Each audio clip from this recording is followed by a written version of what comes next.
Tuesday night, 10 p.m., and this is the C3 Podcast. I guess you've heard of my reputation. I've had my share of fooling around. But everybody needs stimulation.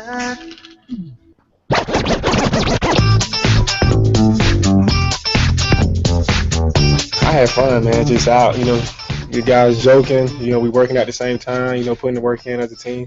Like I said, man, I'm just glad to be with the guys. A favorite night of the week? Good Lord, it's a good day to be a Panthers fan. And we the best. You heard them. Say it.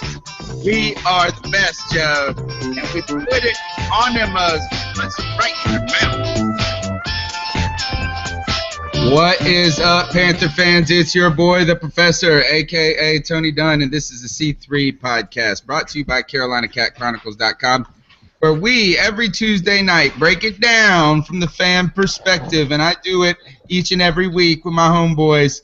This week, Joe Riolano, that freaking Puerto Rican, is here as usual. How are you, Joe? Man, I'm doing so good, much better than last week. I was battling pneumonia last week, but much better this week. So excited about the show tonight. We got the start of OTAs, lots of good stuff to talk about, lots of rampant speculation, which will be what most of the show consists of. And I'll give a shout out to our boy, Aaron Ford, a.k.a. Mel Mayock. He is in... Like Durango? Yeah, Durango. Is that even a real place? I just felt like that was just the place like in some Louis Stevenson novel. Right. Like Timbuktu. Yeah. Okay. We also we've got Trip Morgan on the show. What's up, Trip? How you been? What's up, man? Busy. Glad to be back. You are hitting the road this weekend as well. We are going to be world travelers. Hey, do me a favor. Tell us where you're heading this weekend. Well, Friday night we're heading down to Emerald Isle. Right? Well, we're heading to Emerald Isle for a few nights. Friday night. Then next Tuesday we fly out to the Dominican Republic in Punta Cana until June 6th, 7th, something like that. Nice. Well, do me a favor. Do me a solid. Take a CamWow with you and get a picture international style, because I am going to be in Paris over the next 2 weeks. Joey, you'll have to hold down the show without me. And I will be sending some CamWow pics from the Eiffel Tower and the Louvre. Maybe the Mona Lisa gets a little CamWow on her face. That would be awesome. All right. This is the C3 Podcast. Like I said, it is episode, let me make sure I don't even know what episode, 16.15 maybe? And tonight's episode is a little taste. OTAs begin. We'll be talking about the beginning day of off-season training activities. We'll talk about some of the storylines coming out of there, who was there, who wasn't there, injury scares, as well as potential people that will make this roster who we think, and anybody that we may be rooting against to making this roster. We'll even talk about Shaq Thompson's car accident and the incidents of that, all with your favorite flavors of with some cool ice-up picks at the end of the show. Maybe we'll sneak some other things in there. But I think that's about it. You can tweet the show using the hashtag C3. You can we have the YouTube chat up right now. We'd love for you to participate. And if you're listening later to the podcast, be sure to subscribe on iTunes, Stitcher. Give us a share. We really appreciate the growth that this podcast has sustained over the last 2.5 years, 3 years, and it's been because of this kind of family environment that we have been building, and we continue to build that with your help, with the shares and the reviews and the thumbs up. And also have some patience in the next 2 weeks if the podcast isn't up immediately in the audio format later, because I will be a world traveler. And I can only ask the guys to do so much. Hosting the show will be a lot on them. They're big shoes to fill, Joe, without me. Yeah, of course. Of course. They're like Kelvin Benjamin size shoes. Well, it's going to be. About big shoes. We're going to be Stone Aging it, Flintstoning it, which is fine. That's okay. The content will be quality. All right, so that's about it, and it will be the C3 podcast will go on just like it will go on right now. Austria. Good day, mate. Let's put another shrimp on the barbie. No, I'm just getting warmed up. Here's Charlie facing the fire, and there's George hiding in Big Daddy's pocket. Dylan and Dylan, because I spit hot fire. Make a flamethrower to this place! What's hot on C3? Joey, we've got a little taste of football with OTAs starting today. We see Panther football players on the football field. We can go to the website and listen to the sights and sounds. We see Cam Newton running in there. Lots of things to be excited. How does it feel to be in a training camp, OTAs, after such success the last season? I don't know if I've witnessed, I can't, it's been so long since we had the success that we had. It's organized team activities rather than off-season training activities, my bad. But how does it feel to begin organized team activities after the success of last season? Well, it's the first step. I think Greg Olson said it earlier this year that this isn't just a pick up right where you left off and get back to the Super Bowl. This is starting all over again. Every season is its own individual identity, and you're starting at the beginning. These are the first baby steps. You want to see your players just jumping right in. You want to see the rookies stepping up, knowing where they're supposed to line up, knowing their responsibilities. You're getting to see it on the field in action. And there's no hitting. It's all like T-shirts and shorts. There's no hitting. But you want to see that the guys you brought in that are new have been studying and know what they should be doing.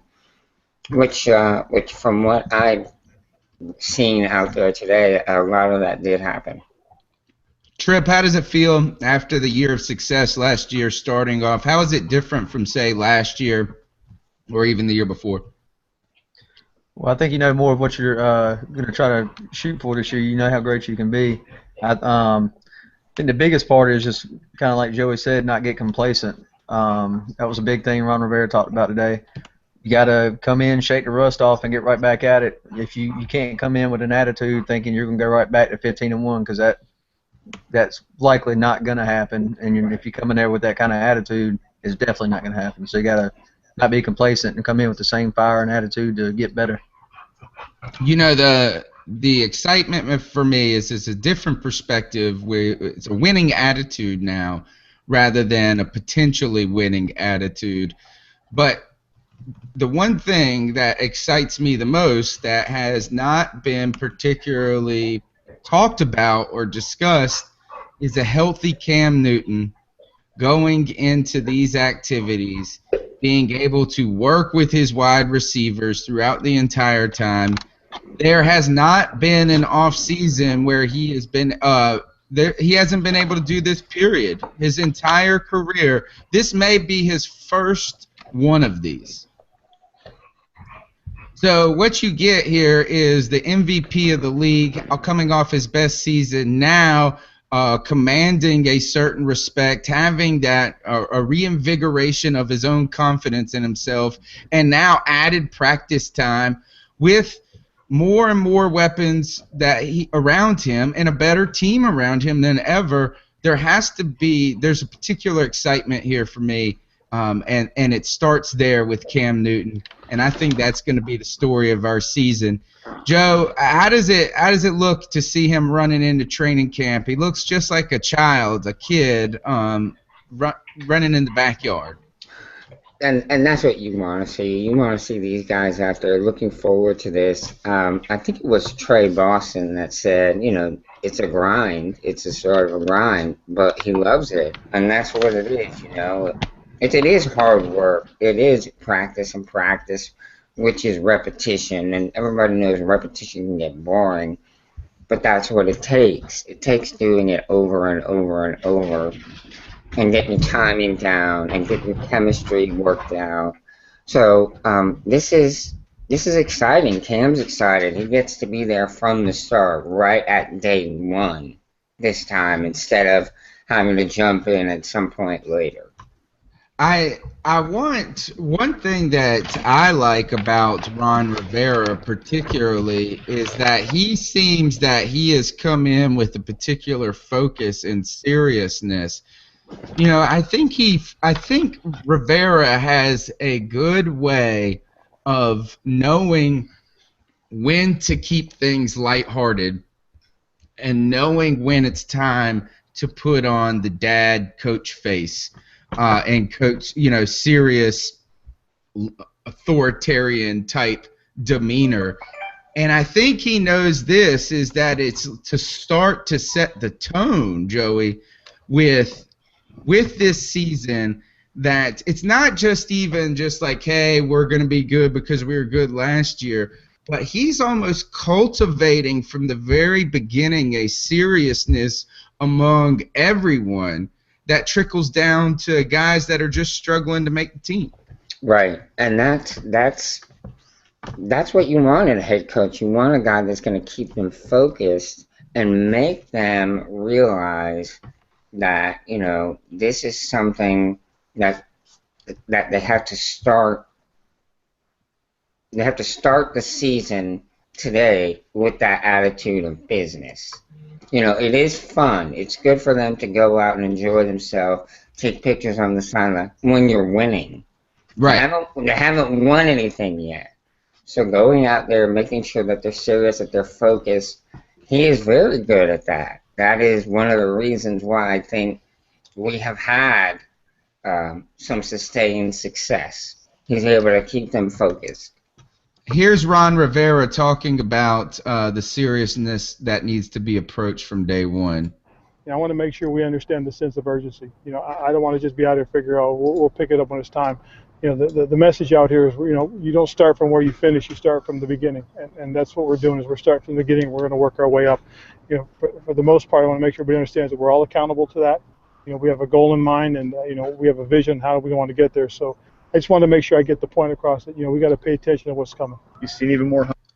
So the sense of urgency, I'm excited to hear this, especially after a time where you get Dave Gettleman, who tries to temper expectations every offseason, saying we're trying to build for long-term success. We're not one piece away. You can't think because you went to the Super Bowl last year that you're going to be going again this year.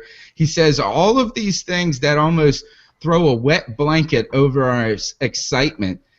And then you get Ron Rivera coming in here going, well, now that all of that is done or getting wrapped up, there is an urgency every practice, every day, because there is always a win now mentality with the players on the field. Tripp, do you think that this team has the leadership to internalize that motivation and use it on the field this year? Oh yeah, you have to. I mean, looking at last season, you can almost say they had it then. The only difference was, you know, a lot of those guys haven't been there. You've had your big season. You went 15-1, 17-1, got to the Super Bowl, had all this pressure on you. You failed at it, and now you're coming back. You know what to expect for that Super Bowl media week. The pressure that's going to line up with it, everything that goes into it. So, you know, a lot of those guys like Cam now, especially, that's going to be big for him. He didn't have his best outing in the Super Bowl. A lot of pressure on him. Luke's been there now. TD's been a leader for years, and you got Greg Olson as well. I mean, the team's built on both sides of the ball for that now, and all the pieces are there. They just got to go out and execute and hopefully stay healthy in the process. Here's some chatter on Twitter, guys. Abby says, was glad to see Cam smiling and cutting up today. She was worried about the Super Bowl backlash might change him. He's at his best when he's having fun. I can always tell. I agree 100% with that sentiment. Is if Cam is smiling, you better watch out, right? You better watch out when Cam is smiling because he just gets hotter and hotter and hotter at the higher he gets. He's kind of like the highest of highs and the lowest of lows type dude. Christina says, and you can follow Christina at ChrisAG1336. She said, Riverboat Ron is freaking amazing at accountability and humility.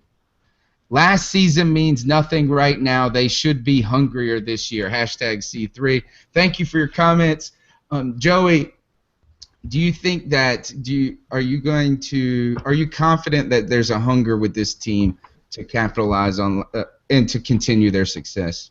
Yes. I think they experienced a bit of success last year. They had an incredible season, almost like a once-in-a-career season, but it didn't have the ending that everybody wanted, so they were not satiated.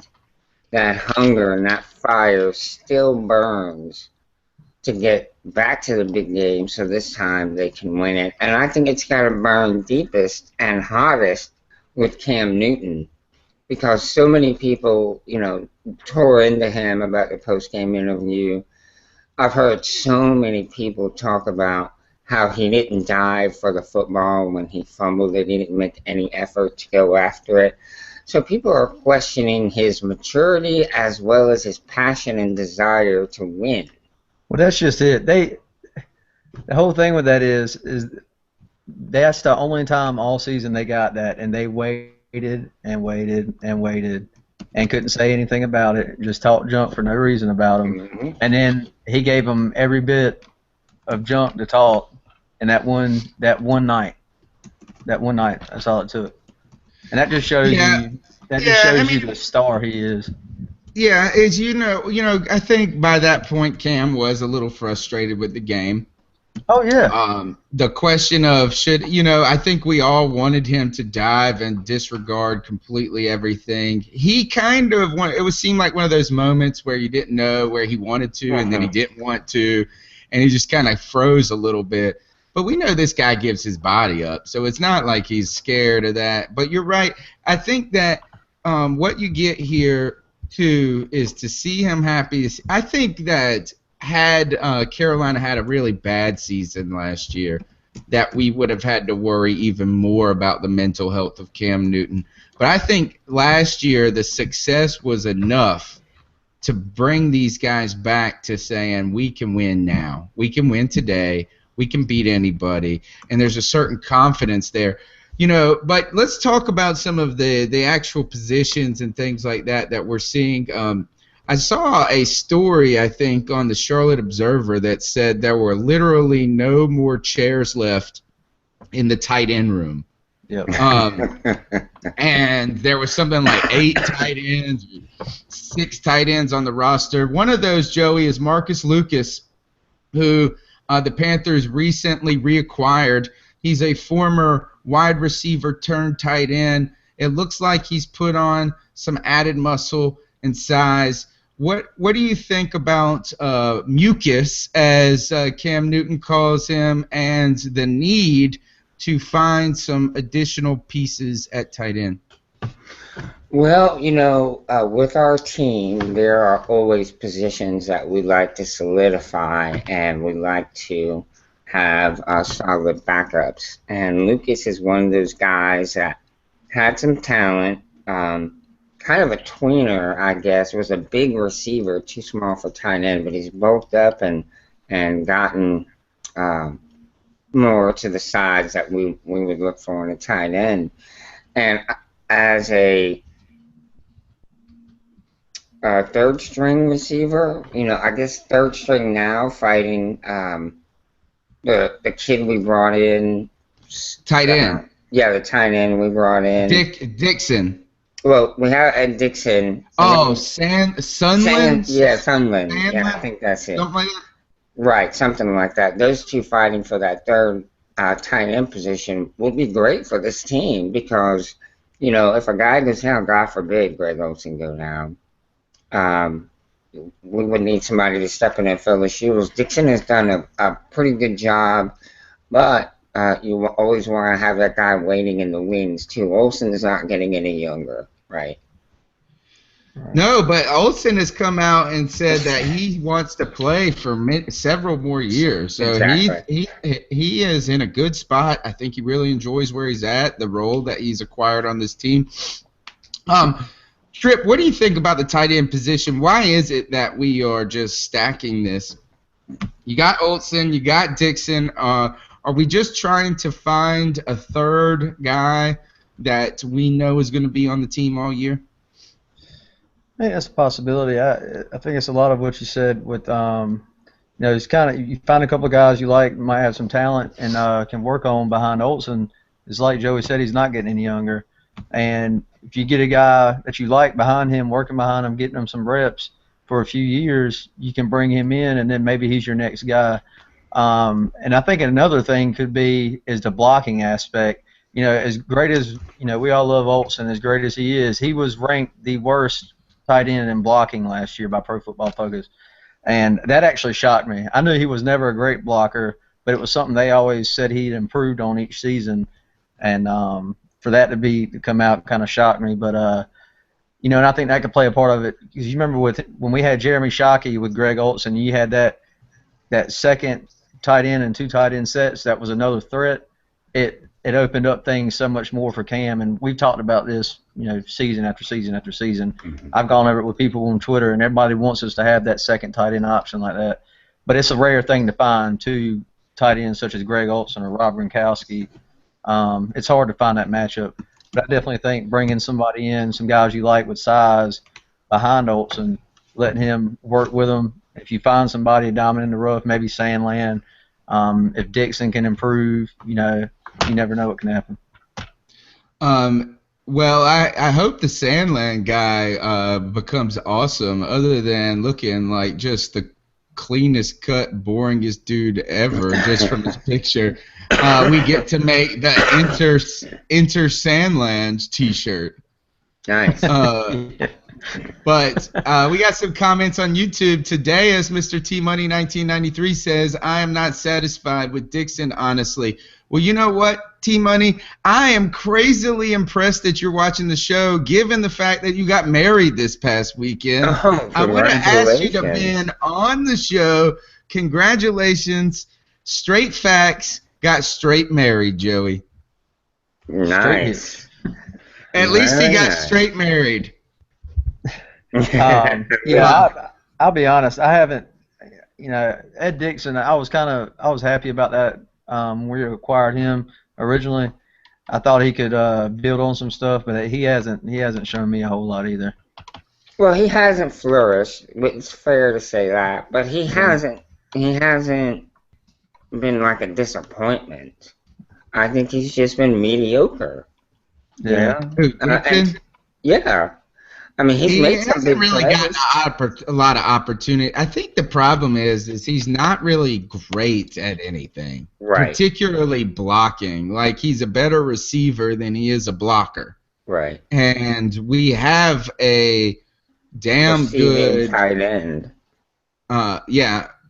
Receiving tight end, exactly, because of Greg Olsen. Yes. And you almost want a guy like who Joan is saying here is Devon Johnson, fullback, who's played tight end. That's the dude out of Marshall, I believe, his name is Rockhead. Okay. And he's the guy that was asked about. We were asked about from our buddy Mario in Ecuador. Right. And this guy lays dudes out so hard that he knocks them unconscious. So the point that we're trying to get at is that, or what Joan I think is suggesting, is this guy brings a versatility that could potentially be used in multiple positions. And this, Joey, the fact that he could play fullback or could play running back or could play tight end, that kind of reminds me of, help me out with his name, Brockle? Not Brockle. Yeah. Luke Brock. Was it Richie. Luke? Richie Brockle.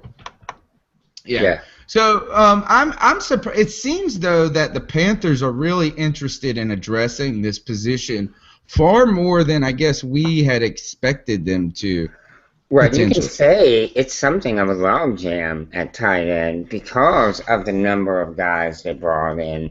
They really want to take a good, long, hard look at that position. Not because Greg Wilson is doing anything wrong, but because they know they need better depth behind him. And you need one on the other side. You just need one on the other side. Right. I was going to say, remember when we had Shockey? How dangerous we were as a team. Yeah, that's what I was saying. Was deadly when he That's what I was saying. You give him that other threat behind it, and you find that diamond in the rough that could do that Shockey present on the other side with the two tight end sets. Right. And it also, Rivera and Gettleman, and I'm sure most coaches are, it's all about competition, and you want that competition fighting still behind Olsen. You don't want Dixon just to be thinking he's got it niched in the bag, which it's kind of honestly been that way the last year or so. I mean, who's really giving him a fit? Nobody. Exactly. Well, and we have Dixon through 2017, it looks like. So what you can see is this is prepping for, hey, this is very well Dixon's last season potentially. Right. That there could be, that we could be parting ways in 2017 because he gets a guarantee. Well, really, it costs him nothing. We only pay him $2.5 million next year in 2017, $2.5 million this year. So he's a very cheap option, a veteran, but he's getting up there in age. He's 28. Well, he's not too old. No. If he comes out and has a huge year this year, too, I mean, that would be doing himself a favor. I'm not expecting that by any means, but, it's the year before a guy is going to be gone that he tries to have his best career, you know what I mean? Trying to work for that big deal. And at 28 years old, if he could still get one more good deal to set him up for, post NFL career. If he earns it, so to speak. Speaking of big and dangerous, I saw a comment on YouTube that said, who was it that said it? That they saw that Stephen Hill, Panthers fan, he wrote, I heard Stephen Hill had a good day today. Now, Joey, I jump on the Stephen Hill train. I'm going to die on the Stephen Hill, right?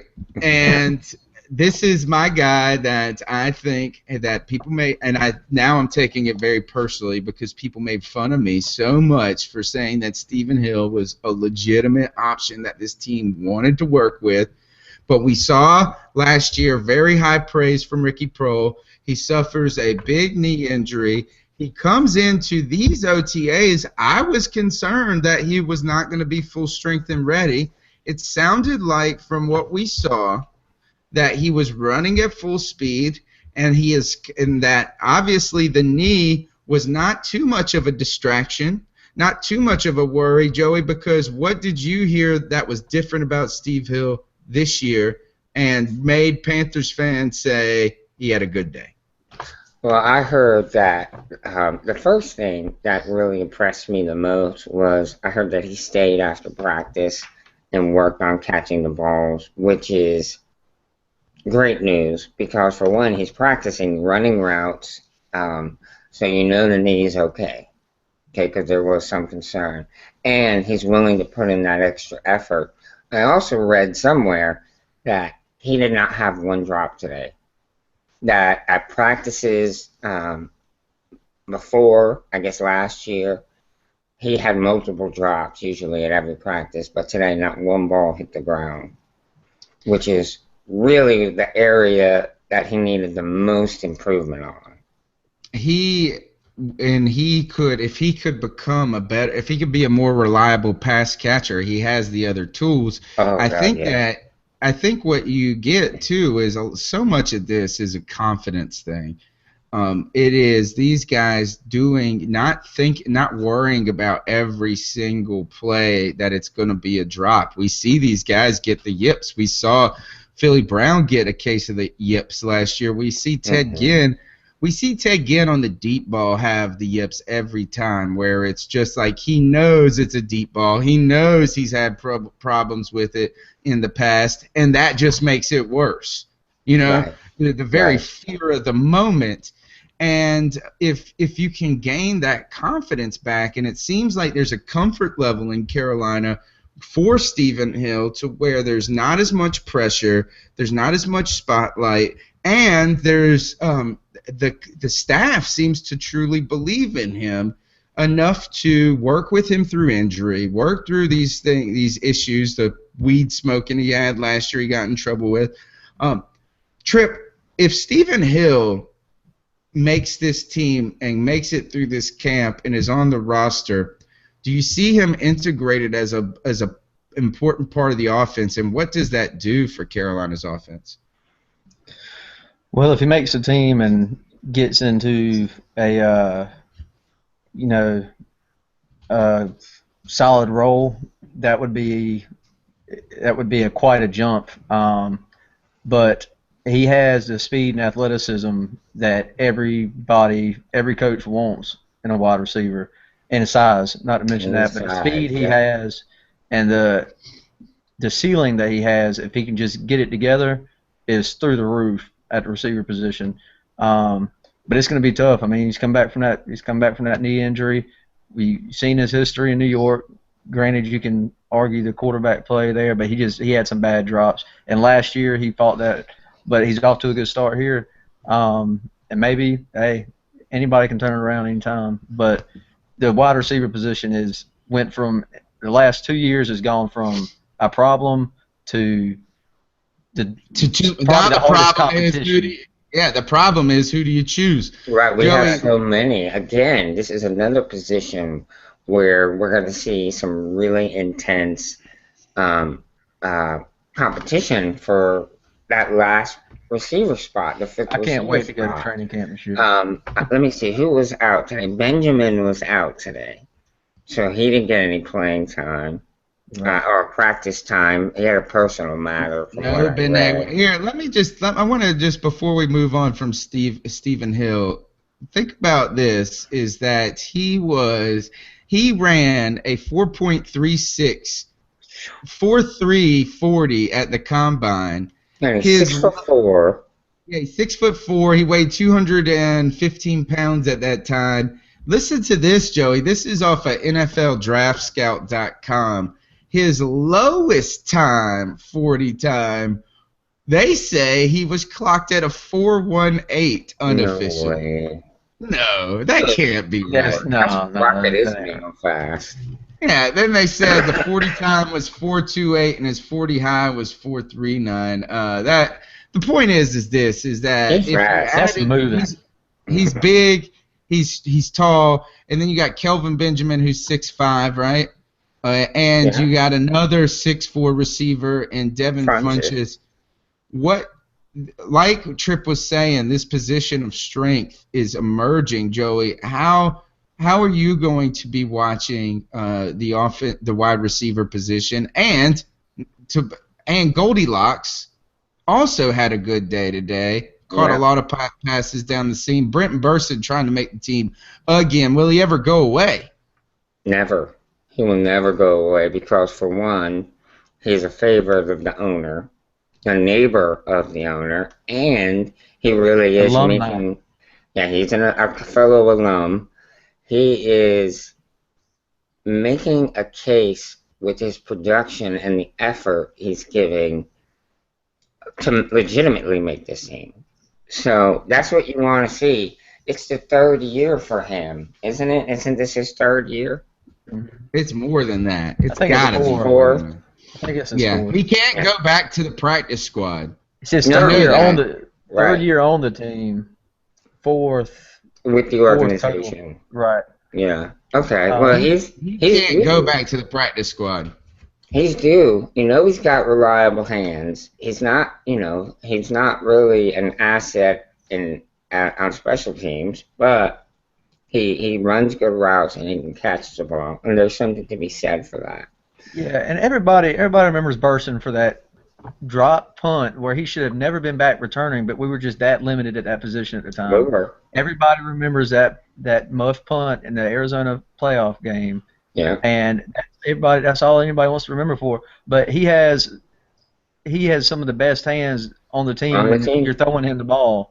He's a great possession receiver. Well, I'm not going to say great. That might be stretching it. But he is a solid possession receiver. Yes. That's a huge stretch. Yeah. Here, and it wasn't just that one. It was several muff punts that season. But that's not his position. That's not what he was ever there for. No, they shouldn't have put him in that position in the first place. The other thing, though, is he's really slow.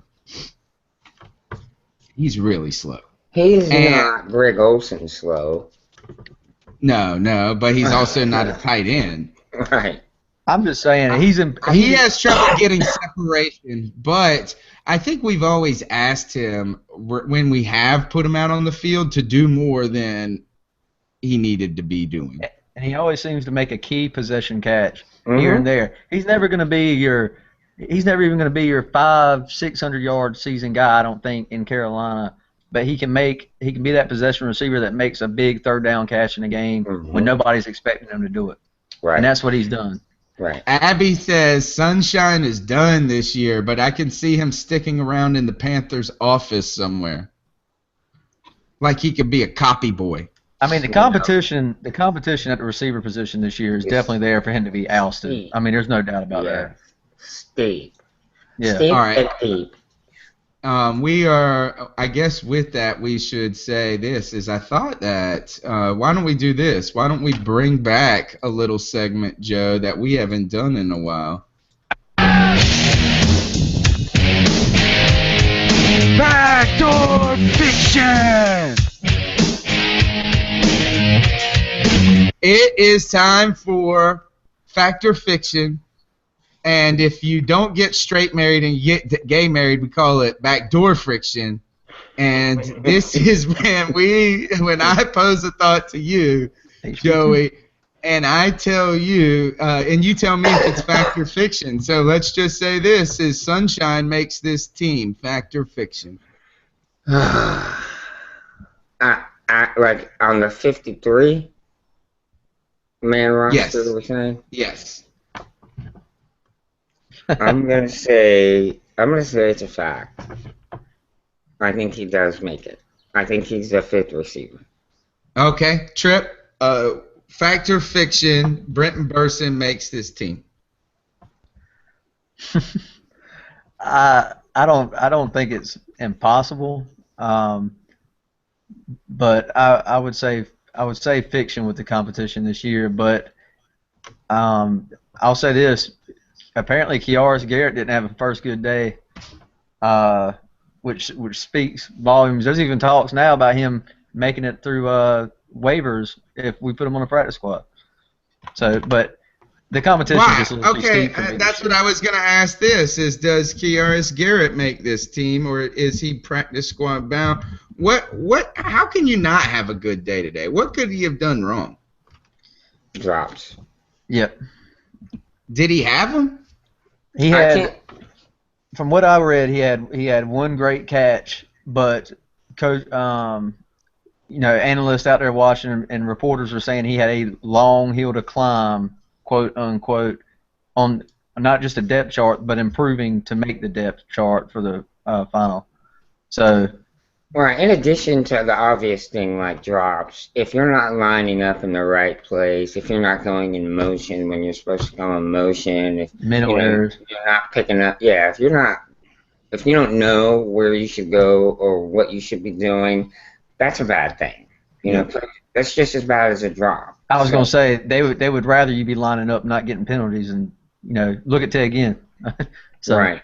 Right. Oh, Exactly. boy. Okay. Not speaking of, let's talk about something we haven't talked a lot about, and you didn't hear a ton about today. I didn't think that we heard a lot about the defensive backs, Joey. We heard, you hear that a lot of focus on Bené Benwickery getting better. Ron Rivera says that you can tell he's even improved from 3 weeks ago, that as Bené put it, that it feels like he's finally gotten over the hump with this ankle injury. But I didn't hear a ton of reports about the DBs doing great things or anything like that, and I don't think that these exercises are particularly favorable to them. Joey, we did see some added time for Boston comes out and the starter, and you also saw who's the other guy that got some time to give some playing time for over Coleman a little bit to give Coleman a rest, and it was he's a safety that we've had on the team for a long time, like kind of a young kid that we've had for 2 years in the background. Not Marlowe, right? Yes, Dean Marlowe. I think it's Marlowe that had some time to give Coleman. What do you think about the defensive backs? How long is it going to take to assess where we're at? What do you think they're going to be looking at, and where do you feel that we stand after the first day of OTAs, Joe? Well, again, this is a position that we can say there's a logjam at. We have cornered the market on corners. Okay. So we had some guys come in. I will say the 2 rookies, the second and third round pick or fourth round pick, those Worley and Bradbury played the most, is what I read today at corner. And that says something. You don't want to read too much into that, but obviously the coaches have some. They want to really see and take a good, long, hard look at what these guys are going to be able to offer. And, running them with the first team, you're going to get to really see how they're going to fit in, how much they really do know and don't know. And it's really going to be quite an evaluation process for these guys. One thing I did read, Zach Sanchez. Yes. Was on the sideline catching balls with Bené Benwickery after practice. So the good news is Benny is good enough to be able to, catch and throw the football on the sideline. And Zach going and hanging with them and spending time with them, he's going to get some of that knowledge from Bené. And hopefully Bené can, kind of help him through the ropes and learning how to be a pro and save him from maybe some of the mistakes that Benny made. Trip, Joan says this on YouTube. Joan says that she read they had 6 or 7 different combos in the secondary out there today. What do you think that tells us? Well, they're giving everybody a shot. I mean, it's going to be, there's a bunch of young guys in there with the way we drafted this year. I know the DBs started out first team with McLean and Bradbury. Bradbury stayed in there for the most part with the first team from what I read, but they quickly went to Worley and Bradbury, and they stuck with that for a while from what I read. And judging from the rookie minicamp and this first day of OTAs, there's something they like about that Worley kid. I mean, they talk about him, they keep putting him in, and when he gets in, he's staying there. And of course, Bradbury's it almost seems that he's getting pushed right to the forefront for that to take Josh Norman's place, as he was drafted to do. But that's big shoes to fill. So I think we'll know where we're gonna be at in the DB position sooner rather than later. I mean, and when I say sooner, I mean come preseason time, we're probably gonna know who's gonna be better and starting at that position rookie-wise well before the season. I don't think it's going to be a toss-up. It can't really be. If you're going to go with a guy, you're going to have to go with him out and see him switching a bunch of guys around, in a rookie mindset like that. Yeah, T Money 1993, Mr. T Money 1993 on Twitter, aka Straight Facts, says Bradbury McLean started Sanchez at the nickel. So you have Bradbury McLean and Sanchez starting. Been a practice but limited. I don't know if he did like individual drills, but did not participate at all in the team drills. So he did stuff like what Luke Kuechly did. Right, exactly. Kind of, is Luke Kuechly did out there, and almost like just being a place marker and talking to people and communicating and working on those things. Making sure guys are lined up in the right place, making sure AJ, is doing what he needs to be doing. He's not participating, but he is, I'm sure, on the sideline watching and coaching. All right, what else is, let me see. One other side note, and that is the Titans. No, we do have two more things to talk about OTAs. Vernon Butler hurt his knee for a little bit, came up limping, and all of a sudden Twitter and freaked out over it. Yeah, and it blew up. Let me just say this: is that when the media of Bill Voth, Jonathan Jones, those were the two guys that were covering it the most today. Because I think who's the other guy? Joe Pearson. Joe Pearson was hanging at Person was hanging out at the hotel with the owners trying to get information on that. They really do encourage us to act like this. I mean, I know they don't really mean to, but they're like, Vernon Butler comes up limping. Looks hobbled and getting checked out by by Vermillion or whatever. Who's Dick Vermillion? Isn't that like an Dick Vermillion is the old coach, Kansas City coach. Rams and Kansas City. The guy that was the crier, right? The crier. Greatest show on turf. Yes. Okay. Well, so Vernon Butler, comes up. They were checking his knee out. He looks fine. He on Instagram he put a picture of him swatting one of those tackling dummies. He is going to be a force to be reckoned with. I think so. Do you think? Were you worried at any moment about that injury? Well, I can say I didn't see any tweets about it when it happened. I read about it afterward, and I read the initial sentence and was like, "Oh no!" But then I read that he had come back to practice and was able to finish out, which, of course, I was glad to hear. But I did hear Ron Rivera say that he showed some explosiveness today and that he did some really good things. It was awesome that when you hear about the injury, and I wasn't trying to be lighthearted about a potential injury with one of the players that we're cheering for, but defensive tackles kind of grow in trees in Carolina, so I feel like we can weather the nicks and the dings particularly well at that position, so I'm excited about that. Also, Joey, I saw that you scratched down in the notes that Remmers and Darrell Williams split time at right tackle. Mm-hmm. Are you excited to watch this battle unfold in training? Oh yeah, that's gonna be a good one. I'm really pulling for Williams. Not that I have anything against Remmers. I just think I want to see Williams, get a good shake at this position and see if he can come in and be a dominant right tackle. Nasty. That's what I want. I want nasty attitude. Yeah. And Tripp, what do you think that this does for Remmers and vice versa for Williams? Once again, creating competition. You got to step your game up and prove it. This is going to be. I'm really looking forward to going and watching this training camp this year. I can't express. This is one of the. I'm looking more forward to this training camp than I have in years past. Last few years. There's just going to be so much going on in different positions. It's going to be really interesting. Coming off the season we had last year, of course. Right. I can tell you sound so excited. Oh, dude, I'm ready.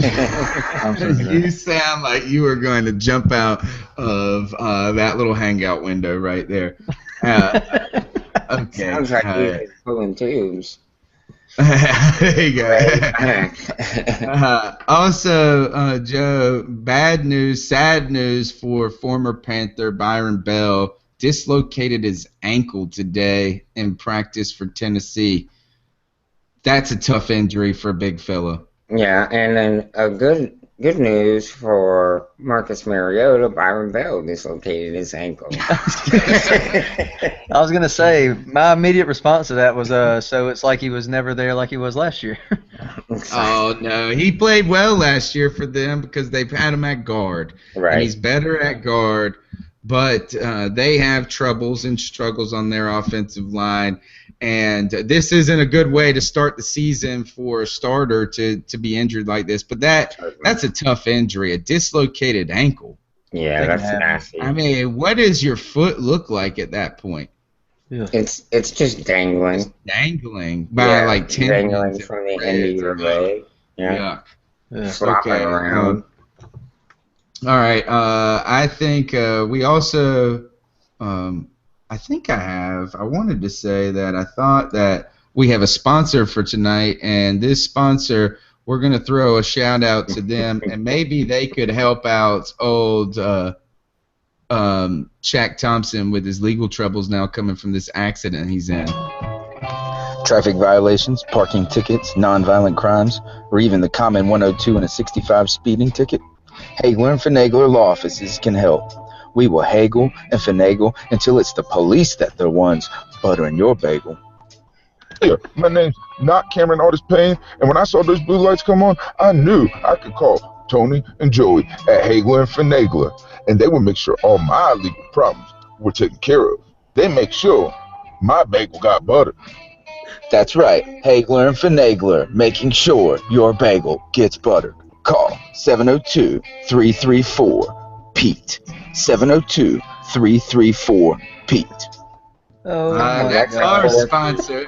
That's our sponsor, Hagler and Finagler. And the reason I bring that up is that Shaq Thompson cited for a traffic accident.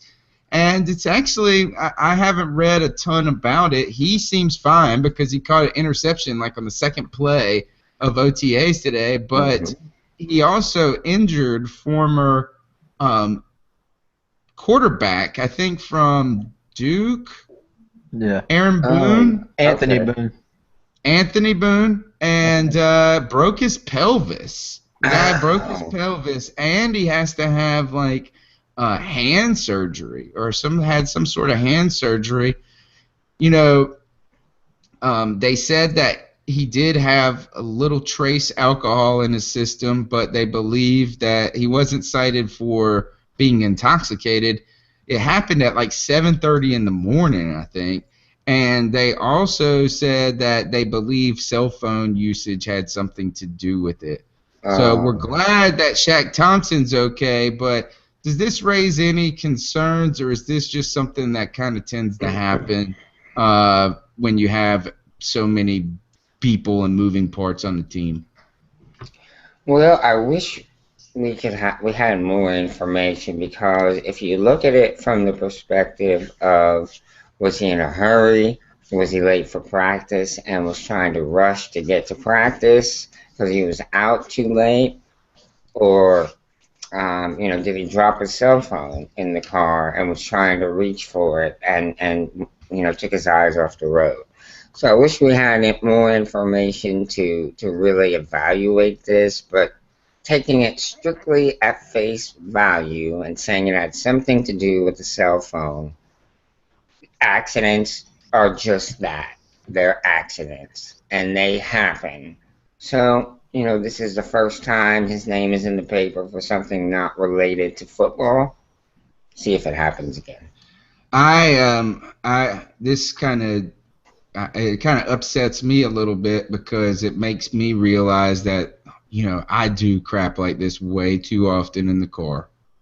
And I want to say be critical of like the way using the phone in the car and things like that, but I am guilty as charged. So, these things do happen. It said We get Bisquick_Vic on Twitter says, report said he crashed because he was reaching for his phone that he dropped under his seat. There you go. Okay, yeah, so that's better than what I do. Christina says, remember a tweet from DA about girls screaming last year on the hotel that Shaq like him responded to. He might need to calm down. I would say I remember that tweet, but I've been blocked by DA, so I don't get to see his tweets. Trip, are you glad? What do you think about the Shaq Thompson story? I was just relieved to hear that the Highway Patrol had determined the alcohol had came from a night before of drinking. That was my biggest concern. Even if it was below the legal limit, that's not something you want to hear from your football player. Right. But the fact that it was the night before, it makes you feel a lot better. The whole thing's unfortunate. I don't know enough. I'm not going to speculate. They say he was reaching for his phone. We don't know. We weren't in there. That's probably something Shaq told the officer, and that's believable, and I hope that's the case. It's just unfortunate. I feel bad for Boone. Well, look, Abby says on Twitter that she said that the report dropped his cell phone, was reaching for it, but Boone wasn't wearing his seatbelt. Oh, that's why he got so hurt then. Yeah, and it was a cross in the yellow line. Isn't it? What are the odds that Shaq Thompson hits a former football player at 7:30 in the morning? That was my exact thought when this whole thing went down. Oh, so I originally thought they were together. I thought they were riding in the car together. And, that's what I had thought originally. But you're saying he hit, like their vehicles hit each other. Right. Yeah, I think he crossed the yellow. Yep. He crossed the yellow line. So were they here? Twitter, people on Twitter, tell us, were they or were they not in the same car? Vehicle. Everything I've seen. They're worried about. All right, listen to this. James Volivia. I can't even say it. Voliva. Voliva. He said this: does anybody keep looking at that window behind Tony and keep expecting a face to press up against it? Or have I been watching too many horror movies lately? How about this? Is Panther fan on YouTube says, what are the odds a linebacker is the guy that hits the quarterback? And they were not in the same car. Okay, final thoughts. And not in the same car and never met, so they don't know each other at all. Some crazy odds right there. Okay. Final thoughts on OTAs. Trip, I'll let you start. Well, I mean, it's only been a day, but we're already starting to see, where they're going with the DB position. It's good. You're glad to see Vernon Butler wasn't hurt, and of course the wide receiver position would be something to keep an eye on. Yeah, Stephen Hill had a good day. Kiaris Garrett apparently didn't have his best first OTA day, which is a long off-season program, so there's plenty of time to make up. But it's going to be interesting to watch. I'm ready to see Kelvin get back out there and see how he's going to do, along with Funchess and them. So we'll see. I mean, it's just day one. Only the first day. I mean, we hang. If they drop a damn pass, we write them off as having a terrible damn. And that's what I'm saying. I'm not gonna sit here and blow something out of proportion on day one. I'm just. I hear you, Joe. What do you think about OTAs? Last thoughts. I just, it is the first day. It's good to hear that some of our rookies made good impressions. It's good to hear that our rookies are getting time with the first stringers. And the thing I'm most excited about is Stephen Hill and what he is trying to do to get better and become a part of the team, not just on the team, but be a contributor. I really want to see him flourish and become as good as the talent he has. Yeah, I'm going to say what I'm excited most about is a wonderful exchange that we had on Twitter that it really was facilitated by the girl gang, and this must have been yesterday or the day before, and that was we all participated in, "Hi, my name's Tony, and I'm a Panthers fanatic." Like, we had our Panthers AA meeting, and it was nice to get a little taste, right? To get a little fix, to get a little high from seeing those Panthers running around on that field, and to put some actual substance with our fandom. And what if Cam Newton stuck his face up right there against that window right now? Now that would be exciting. All right. I was asked also by Christina on Twitter why I was blocked by Derek Anderson. And I'm guessing, and I'll send you the link, I'm guessing it had a little something to do with a story that I wrote in April of 2014 that said Carolina Panthers Derek Anderson vents about prick cop on Twitter. That's pretty much how it happened. Okay. This is a C3 podcast. We will finish it out, Joe, with our favorite segment, the OG segment. This is where we tell somebody to ice up, somebody toughen up in honor of Steve Smith, legendary Panther. So, Joey, who do you got in store for us tonight? Who are you going to ice up? The NBA showed very poor judgment by not suspending Warriors forward Green. I can't think of his. Yeah, is it Draymond? Draymond Green. This is the very. They didn't suspend him despite the fact that he had the same exact. He was called for a penalty for the same exact reason a guy in the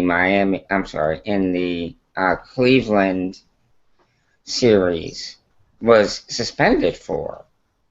They did admit that the foul, which was the groin kick, was a more severe foul than what had been called at the court at the time of the penalty. They suggested that it was worthy of an ejection, but because of Green's value to his team, which is the darlings of the NBA, the Golden State Warriors, the association will not suspend him. Like I said, despite having suspended another player for the same exact foul just a week or so before. The difference is it was a player that does not have the same value to his team as Green does, but guilty of the very same penalty. It is a sad reality seeing the preferential treatment of players in sport, and it does happen all the time. But it is the wrong way to conduct any type of discipline. What does that say to the young kids who watch this stuff? That the best players and those who are the favorites will come out ahead no matter what type of behavior or contempt for fair play they demonstrate? To the NBA and its entire disciplinary staff, ice up, sons. Well done. Trip, do you got an ice up son pick for us this week? Yeah, I got to ice up myself. This is the second time I didn't even think about icing up somebody. So I'm going to ice up myself. Nice. Ice up. Remember it next time, damn it. I've done that. I've iced myself up, but for more thorough reasons than for getting the ice up pick. My ice up pick of the week goes to the manager of Quality Collision baseball team in the Southern Pitt Baseball League that my son plays in. This guy last night this is 9 and 10-year-old baseball. My son is 8, and he's been inducted out of necessity into a bigger team because because I put him on the rural team, and the rural team is hungry for kids, right? They've been fantastic. The team has got great kids. They're like the little Bad News Bears of baseball on this beautiful little field with no lights that they play on. They play hard. The kids don't got hardly any gear. They all share the same bat almost, and they're pretty darn good. So we've had this team had a lot of success in the past couple of years. They had a lot of kids move on from 10-year-olds to the 11-year-olds, so they've had a younger crop. And they got kids like my son on the team who was 8, and there's like 4 8-year-olds on this team, and 9 and 10, and they're playing by real Cal Ripken rules, Joey. Kids are stealing bases. They're running on pass balls. It's kid pitch. It is legit, right? These kids are playing hard. So the reason I'm icing up this manager is, first, his catcher, who was like his best player on his team, or one of his better players on his team, got hurt twice. He took a ball to the top of his forearm, right, over the catcher's mitt, hurt a little bit. Guess what? The coach doesn't even walk out there to check on his player because they were getting stomped, and he was being like a baby, pouting over there by the dugout because my son, the Simpson Saints, I wish they were the Simpson Panthers, but can't help that. My son's team was stomping these guys, and it was like 16-7 or something, or 16-5, and he's over there crying. His kid gets hurt. Then the kid gets hit again, takes like a baseball to the shoulder, and after like a collision, and our coaches are the ones out there telling to work his shoulder out, checking on him, and what's that dude doing? Nothing, right? So you would think that would be enough, but really and truly the reason that I'm mostly pissed at this guy is because he used 4 pitchers in 1 inning against us. The game was already 2 hours deep. They were 8 runs down, and this guy went through pitchers like crazy. The kids couldn't hit the damn broadside of a barn, and he's changing pitchers. Let a kid finish an inning. Let a kid finish an inning. He got one kid up there. He walked a kid got a hit, and he took him out.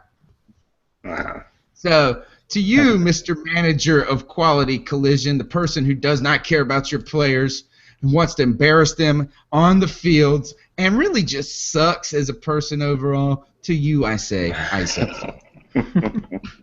And we didn't get home till 9 o'clock. Dude, damn game started at 6:30, Joe. Wow. You got 3 kids out there. You're like eating dinner. My little girls ate a hot dog and a bag of chips to start the game, and they were already trying to get a second dinner. Wow. So, So ice up, Mr. Quality Collision Man. Yes, ice up, dude. This is the C3 podcast. What time is it? And it's Tuesday night, 10 and p.m. it was This 10 is o'clock. the C3 podcast. But it's not anymore, Joe. It is now time for us to go home. It is. We are home. We are home. Call it a night. Joe, I will not be here, so you're going to have to hold it down for the next 2 weeks. I saw Mel jump in and say he's excited to get back into action. So are you going to be able to handle it without me? Oh, yeah, we'll manage. It won't be the same, but we'll definitely manage. I'm sure the girl gang will be ready to take over an episode if need be. So, Joe, Trip, tell them how they can follow you and where they can get after you on Twitter. And then, Joe, you can tell them where to hit us up at after Trip. Yeah, follow me on Twitter at TripMorgan6, TRIPPMORGAN 6, the number 6.